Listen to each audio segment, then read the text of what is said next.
तंत्र को समझने की जो अंदर प्यास है वो अनायास नहीं है। यह बहुत प्राकृतिक। मुझे संसार में एक व्यक्ति आज तक ऐसा नहीं मिला जो गलती करना चाहता हो।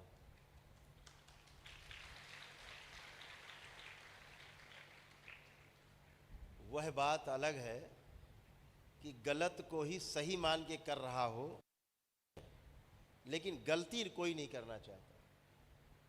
ये बहुत अद्भुत है।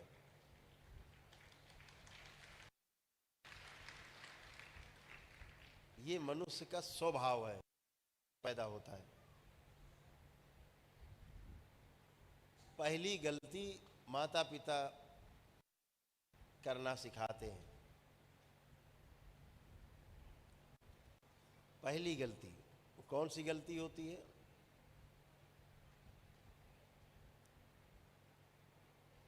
बाहर रामलाल आए, घंटी बजाई,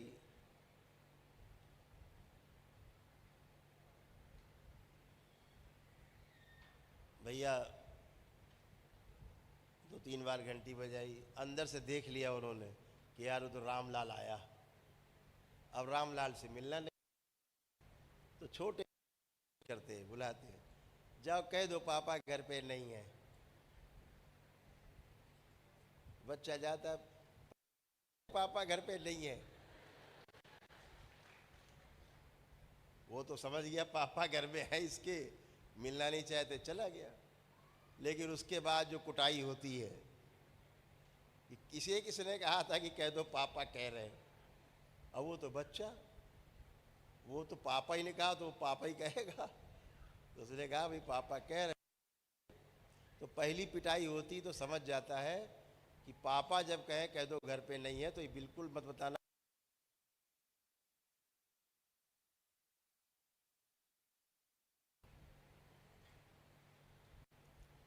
धीरे धीरे धीरे धीरे बच्चा आप जाल में फंस जाता है। आपको लगता ही नहीं कि कोई आदमी आपसे इतनी दूर से मिलने आया है और आप उससे कह दो घर पे नहीं है।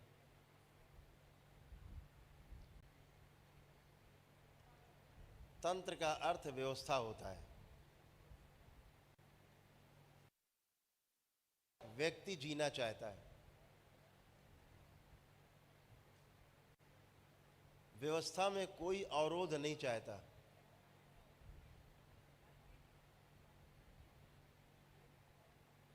समस्या क्या है? व्यवस्था को समझने की समस्या है। व्यवस्था समझी कैसे जाए? तो व्यवस्था कोई कागज पे नहीं लिखी होती जिसे पढ़ लिया, सुन लिया, रट लिया और आप व्यवस्था में जीने लगे। तो तमाम रामायण, उपनिषद, वेद सब भरे पड़े हैं, अच्छी अच्छी बातों से तमाम चीज़ें भरी पड़ी। तो आप अच्छे ही हो जाते अगर किताब अच्छा कर सकती। किताबों में जैसा लिखा है वैसा जीता हुआ जब व्यक्ति देखते हैं, उसमें आचरण को देखते हैं। जो लिखा है किताब में वो इसके आचरण में है, तब पहली बार उस किताब के प्रति होती है। पहली बार ये पता लगता है कि ऐसा हम जी सकते हैं, क्योंकि जैसा किताब में लिखा वैसा ये जी रहा है। कठिन लगता है सोच के। जैसे भगवान श्री राम, लक्ष्मण, भरत, शत्रुघ्न, पूरा परिवार उनका जैसे जी, तो बड़ा कठिन दिखता है। इतना बड़ा त्याग भगवान श्री कृष्ण जैसे जिए अपने जिंदगी में, वैसा जीना बहुत कठिन लगता है। लेकिन जब जीते हुए देखते हैं ये तो ऐसा जी गए, तो हम क्यों नहीं? प्रमाण मिलता है, आचरण से ही प्रमाण मिलता है कि अगर यह व्यक्ति जी सकता है, अगर वह व्यक्ति गुरु के रूप में मिल गया और है, तो हम भी ऐसे ही जी सकते हैं। ये प्रमाण मिलता है।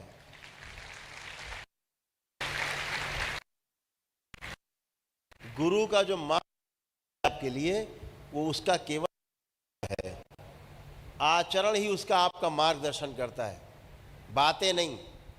जो उसके आचरण, वो आपके आचरण में आके रहेगा, निश्चित आएगा, और वही आपके जीने का रास्ता बनता है। तो बातें जीवन में नहीं आती, अगर आता है तो किसी का आचरण देख के। कहते नहीं इसको बुरी लत लग गई है, संगत पड़ गई, तो बुरी संगत के कारण अवगुण आ गए, मतलब जैसा आचरण देखा बुरे लोगों के साथ रहा वैसा बन गया। वो तो आदमी है, अच्छे के साथ रहेगा तो अच्छे जैसा बन जाएगा, कौन सी बड़ी बात है। दुर्भाग्य है कि बुरे के साथ रह गया तो बुरा बन गया, अच्छे के साथ रहेगा तो अच्छा बन जाएगा। विभीषण भगवान श्री राम के सानिध्य में रहे तो अच्छे बन गए, रावण उनके सानिध्य में नहीं रहे, विरोध में रहे तो वो वैसे बन गए।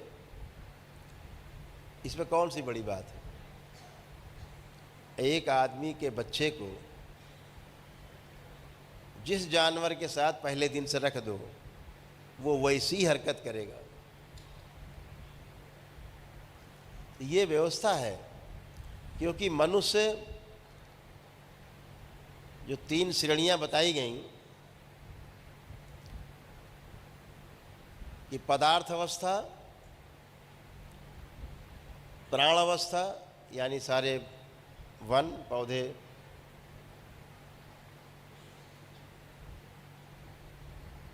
जितनी वनस्पति जगत है उसको कह दिया गया प्राण अवस्था। तीसरा कह दिया गया जीव अवस्था। ऐसा नहीं है, यह मनुष्य जीव अवस्था में नहीं आता, जीवों जैसा नहीं है, जीवों का जीने का प्रमाण है। कोई भी जीव माता पिता की तरह ही जिएगा। आप इंटरनेट खोलिए, उस पर डालिए बबून बंदर जो है उसकी क्या आदतें हैं, क्या खाता है, लिखा होगा। इस दुनिया में जितने बबून बंदर होंगे वैसे ही खाते होंगे, वही।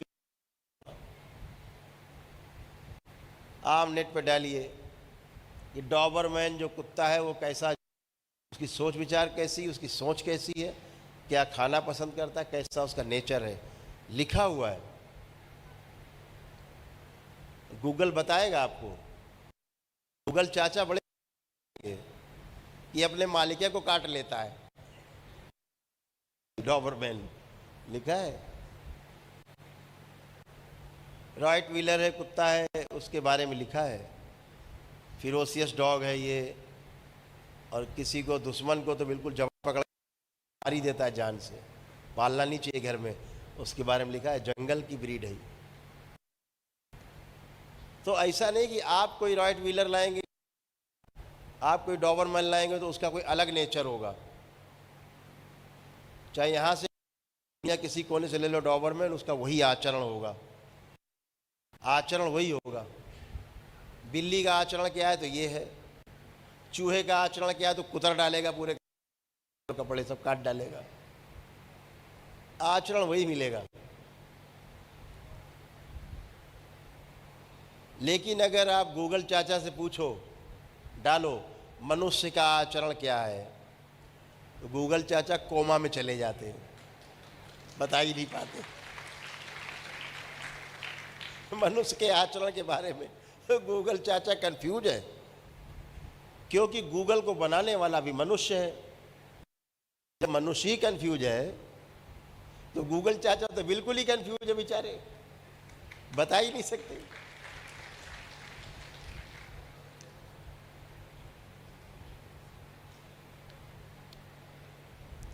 तो मनुष्य के बारे में कोई घोषणा नहीं कर सकता। जैसे हाँ पसंद है खाना तो लिखा, पसंद है खाना, कैसे चलना, क्या उसमें पावर है, लिखा है। बदलता नहीं आचरण, क्यों? माता और पिता में जो स्मृतियां हैं, जब ये जन्म लेते हैं जीव, सेम वही स्मृतियाँ, वही नेचर सब ट्रांसफ़र हो जाता है। तो आहार कैसा करना है उसे पता है, कोई बताने वाला नहीं। निद्रा कब लेनी, कैसे लेनी उसे पता है। किससे बचना है उसे पता है। कैसे प्रजनन करना उसे पता है। तो आहार, निद्रा, भय और प्रजनन गिल्ट है। चींटी तक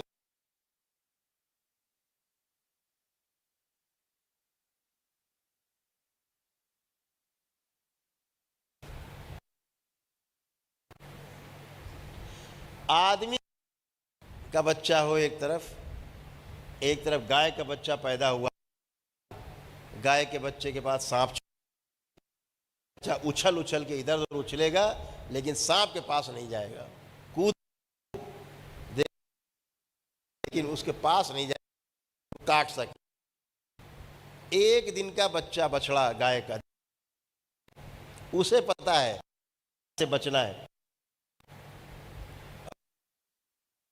योनि में बच्चे लेंगे उसको, दांत आंत से काट लें, ककड़ी की तरह चबा लें, क्या कर लें। सोचता भैया इसका हम क्या करें, जानता ही नहीं है, इसके तो मेमोरी नहीं है, तो नहीं रहता, सांप कटवाता रहता, दबाता लेकिन काटता नहीं है। देखिए उसकी स्मृति में है, उन्हें नहीं काटना है जो हमें नुकसान नहीं पहुंचाते, हमें सिर्फ करना, उन पे अटैक करना है। भी नहीं काटता बच्चे को। बड़े सांड, बड़े बड़े जीव देखे होंगे, हाथी, पागल हाथी के सामने बच्चा डाल दो, बच्चे को कितना पागल हो जाए, उसकी स्मृति में है कि इसको नहीं मारना है, ये कि हमारे विरोध में नहीं है, वो सिर्फ उसको नुकसान पहुंचाता है। जो उसको देख के हल्ला मचाते हैं, फेंकते हैं, उनको दौड़ाता है। वो कितना अद्भुत है, उसे सारा पता है, लेकिन आदमी के बच्चे को कुछ नहीं पता है। जब तक चूल्हे में हाथ डाल के जल न जाए तब तक ज्ञान पैदा नहीं होता। अम्मा चिल्लाती रहती, बेटा उधर नहीं जल जाओगे, उसे पता ही नहीं जलना क्या होता है, बार बार बचाती है। धोखे से कभी हाथ डाल दिया चूल्हे में, पूरा घर सर के ऊपर, मर गए। पहली बार पता लगता है अम्मा क्यों मना। अब उससे को चूल्हे की तरफ आओ तो नहीं जाता, ज्ञान को उपलब्ध हो जाता है तुरंत। तो ये कौन सा प्राणी है? मनुष्य। मनुष्य ज्ञान अवस्था का प्राणी है, जीव अवस्था का प्राणी नहीं है। ये चौथी अवस्था है संसार में, ये चौथी अवस्था है मनुष्य। ये प्राण अवस्था नहीं है, ये जीव अवस्था नहीं है, पदार्थ, ये इन सबसे गुजर के आया है। ये ज्ञान अवस्था का प्राणी है। जितना इसको ज्ञान होता है आधार पर ये चलता है। एक घर में चार भाई, चारों के पास ज्ञान का है, चारों अलग अलग बनता है। कभी तो एक बन जाता है, कोई खेत बन जाता है, टीचर बन जाता है। एक डॉबरमैन के चार बच्चे होंगे तो डॉबरमैन के जैसे ही होंगे, अलग नहीं होंगे, क्योंकि उनकी स्मृतियां भी साथ पैदा होती हैं, इसमें आती हैं। बच्चे में स्मृतियां, चित्त एक भाग होती है, इसलिए शरीर के साथ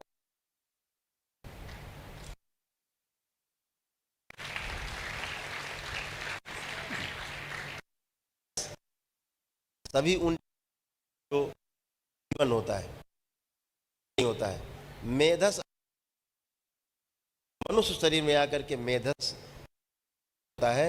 इस होने के कारण मनुष्य जाति कल्पनाशील, कल्पना में अच्छा करना है कि बुरा, का परिणाम अच्छा आएगा कि बुरा, ये कैलकुलेशन पहले ही कर लेता है। शीलता है मनुष्य के पास।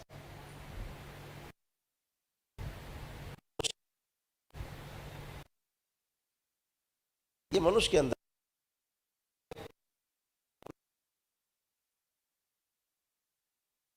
जोड़ के सारे पेड़ अगर काट डालें धरती के तो स्वयं ही मर जाएंगे।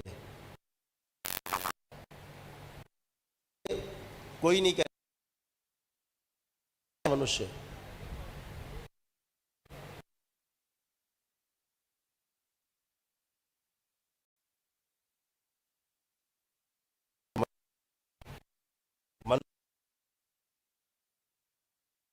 तो हजार की क्षमता मनुष्य की।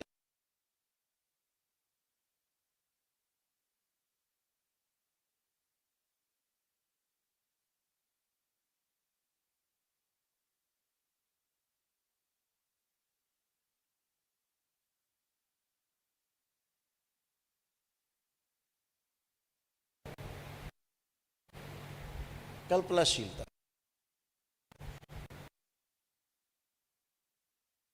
रूप में जब शरीर मिलता है तो आप अपने आप को पहली बात तो सबसे परम सौभाग्यशाली समझो कि आप सब लोगों ने मनुष्य के शरीर में जन्म लिया है।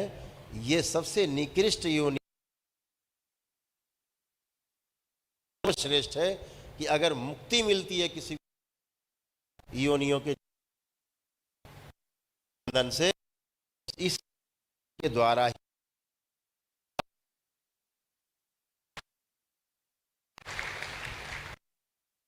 के